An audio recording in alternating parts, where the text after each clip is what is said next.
আপনার আশীর্বাদ করেন সুকার দেন রাধা কৃষ্ণ প্রেমানন্দ হরি বল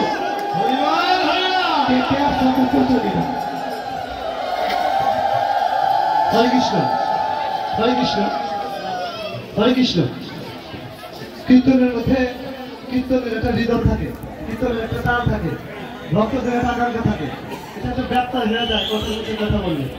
কিন্তু আমাদের মাঝে এলাকার কৃতি সন্তান ঘিওর শিবালয় দৌলতপুরের কৃতি সন্তান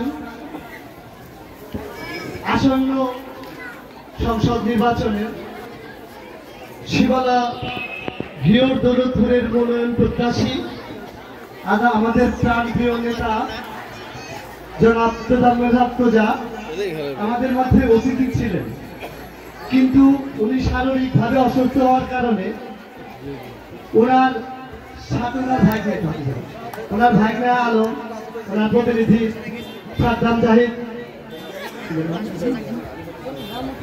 কৃষক লীগের আহ্বায়ক, কৃষক দলের আহ্বায়ক আব্দুল হালিম এখানে উপস্থিত আছে। আমরা সবাই আপনাদের কাছে আন্তরিকভাবে এই 3 আসনে উনি যদি নির্বাচন করেন আপনাদের দোয়া, আপনাদের ভোট এবং আপনাদের আশীর্বাদ প্রার্থনা করেন এবং সেগুলোকে এই কৃষক থেকে আপনার হালিম ভাই তুলে কথা বলবেন। কৃষক দলের আমি শিবালয় উপজেলা কৃষক দলের আহ্বায়ক আব্দুল হালিম। আজকের এই হোলি সভায় আপনারা যারা এখানে আছেন মা বোন ভাই বোনেরা সবাইকে আমার নমস্কার। আমি প্রধান মেধাপ্তজা ভাইয়ের পক্ষ থেকে, উনি এখানে আসার কথা ছিল, উনি শারীরিক অসুস্থতার কারণে এখানে আসতে পারেন নাই।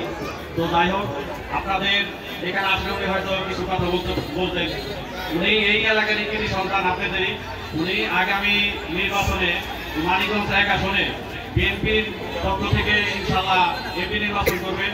আপনারা ওনাকে দোয়া করবেন এবং ওনারা আমরা এই বিগত গত দুর্গা পূজার ভিতরে প্রত্যেকটা মন্দিরে শিবালয় উপজেলার ভিতরে তোলাবাই নির্দেশে আমরা প্রত্যেকটা মন্দিরে আমাদের এই তোলাবাই গঠন করে দিয়েছিল।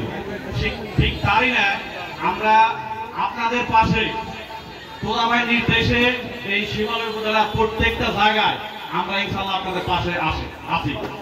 আমরা এটাও শুনতে আমরা কিন্তু এই সময় দেখতে পাচ্ছি যে কিছু কিছু কুচক্রী মহল আমাদের এই সম্প্রীতি বন্ধনটা নষ্ট করার জন্য উঠে পড়ে লেগেছে।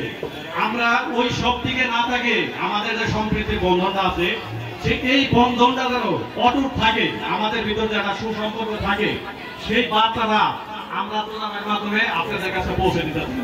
আমরা আপনাদের পাশে ইনশাআল্লাহ যে কোনো সময় আমরা আছি। আপনাদের বিপদে ইনশাআল্লাহ আমরা থাকবো, আগামীতেও থাকবো। আপনারা প্রোগ্রামের জন্য একটু দোয়া করবেন যেন আগামীতে উনি আপনাদের দোয়া নিয়ে এই এলাকা সেবা করতে পারে। যাই হোক, আপনাদের এখানে এই ধর্মীয় অনুষ্ঠানে বক্তব্য দেওয়া আসলে ঠিক না, তারপরেও এখন সামনে আপনাদের একটা রাজনৈতিক করি সেই আলোকে আপনাদের কাছে বিশেষভাবে আমরা দোয়া চাই। আপনারা আমাদের পাশে থাকবেন, আমরাও ইনশাআল্লাহ আপনাদের পাশে থাকবো। যাই হোক, আপনাদের আর বেশি সময় না করে আপনাদের এই অনুষ্ঠান সুন্দর মতো উপভোগ করেন।